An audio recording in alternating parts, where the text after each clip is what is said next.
Welcome to Discovery Tour by Assassin's Creed, Ancient Egypt.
Welcome to Alexandria, planning of the city. Alexander's plan to build his great city began with a verse from Homer's Odyssey. There is, in front of Egypt, in the sea with many swells, an island called Pharos. Guided by these clues, Alexander the Great founded his future city at the western end of the Nile Delta.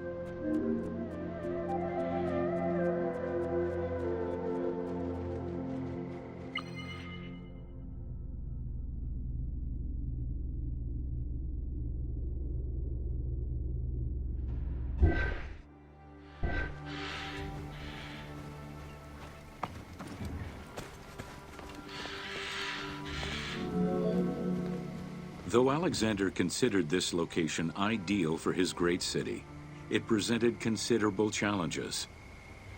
Too difficult to access during storms, the surrounding swamps threatened disease, and the limestone soil prevented the growth of healthy crops.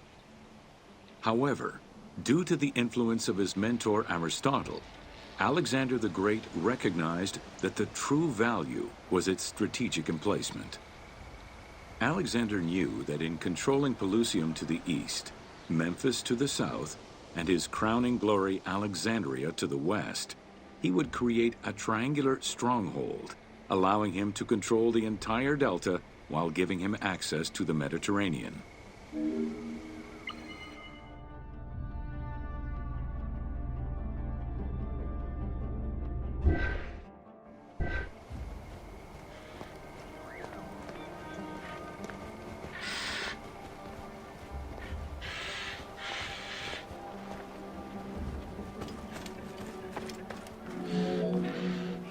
The Great Walls of Alexandria had a humble beginning. Lacking chalk to outline the future city's foundations, architects were forced to use flour instead. Clouds of migrating birds swept down and ate the flour, erasing the plans. This prompted Alexander to seek guidance from the oracles, who reassured him that his future city was destined to feed a large population.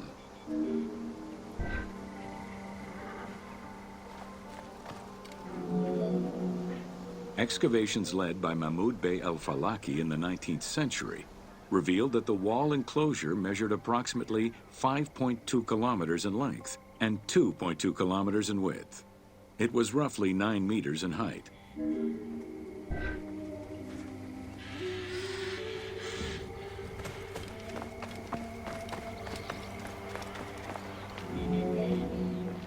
These formidable ancient walls would resist a number of attacks, including fending off the king of Syria in 169 BCE.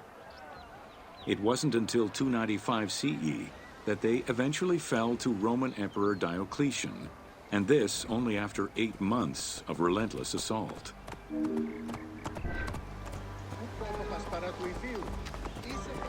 Σχέδιο κατασχέθηση. Ευδαιμονή Σωτάν.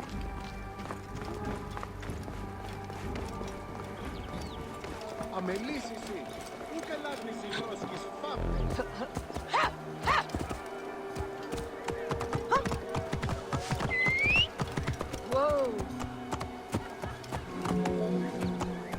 Alexandria's principal architect, Dinocrates, chose a Hippodamian grid plan. The grid maximized functionality, with wide, straight roads and canals running beneath them. Alexander recognized the military value of the city's design. The wide, parallel streets gave him optimal surveillance of the city, while allowing the unobstructed flow of troops.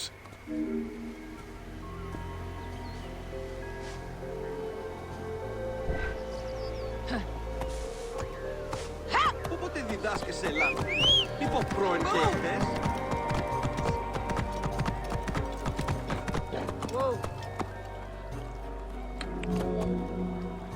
A central corridor ran from the Mediterranean's north port down to Lake Mareotis to the south.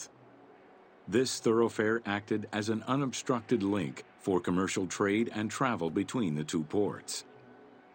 Many of the streets were bordered with grand buildings and parks, including Canopic Street, with its impressive gate bordering the eastern end.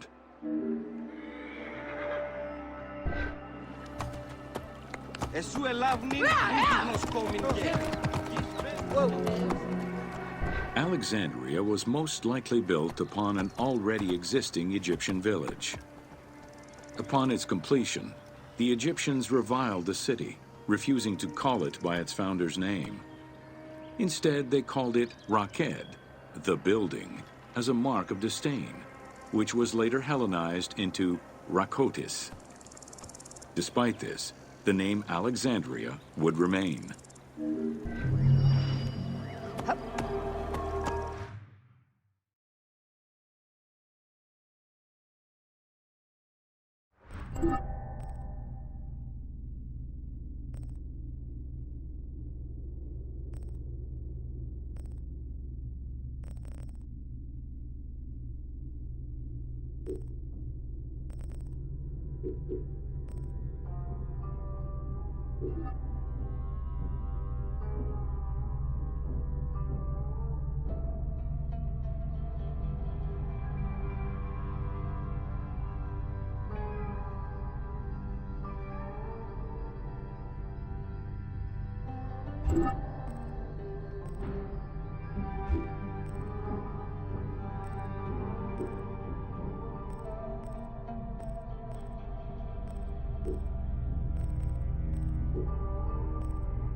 Welcome to Osiris, the first mummy.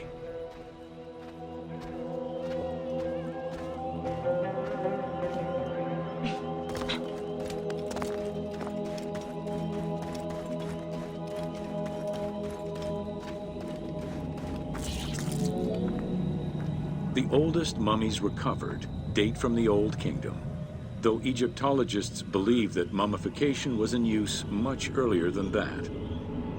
At first, the body was mummified through environmental desiccation, by leveraging the dryness of the environment and the heat of the climate. Early experimentations in mummification were conducted with the use of resin made from tree sap. Strips of linen were only used on some superficial parts of the epidermis of the hands or jaw.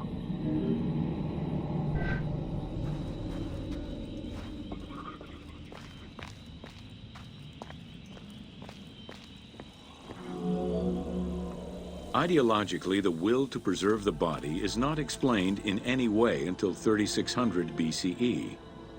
This is when the Egyptian belief that the body housed the soul was finally documented for modern Egyptologists to eventually decipher. It was not until the arrival of the myth of Osiris in the Egyptian religion around the 5th dynasty that mummification was thoroughly conceptualized.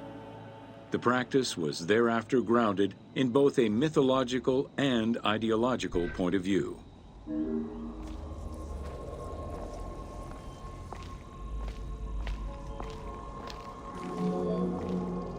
Osiris was mainly known as the god of the dead and the god of resurrection.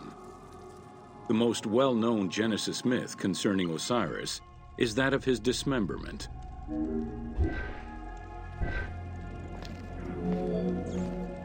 It is Plutarch who gives the most simplified and complete summary of the story. Within Egyptian mythology, Osiris represented the first king to rule Egypt. Jealous of his power, his brother Seth attempted to usurp his throne. After several unsuccessful attempts, Seth succeeded in killing his brother by dismembering him and scattering the pieces of his body all over Egypt. Isis, the great of magic, traveled all over Egypt in search of the pieces of her husband's body. After a long search, she recovered all the pieces save for his manhood, as it was eaten by a fish.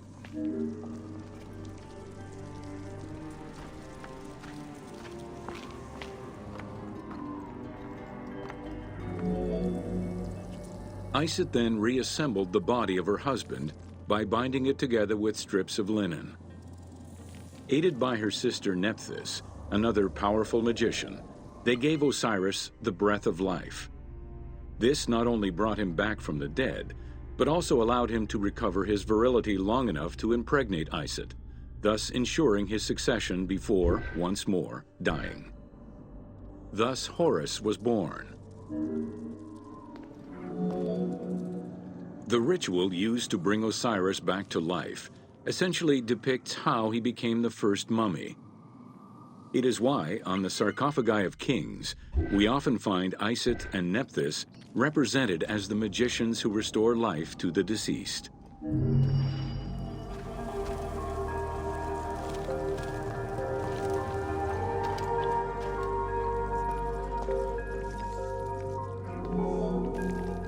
The ritual used to bring Osiris back to life essentially depicts how he became the first mummy. It is why, on the sarcophagi of kings, we often find Isis and Nephthys represented as the magicians who restore life to the deceased.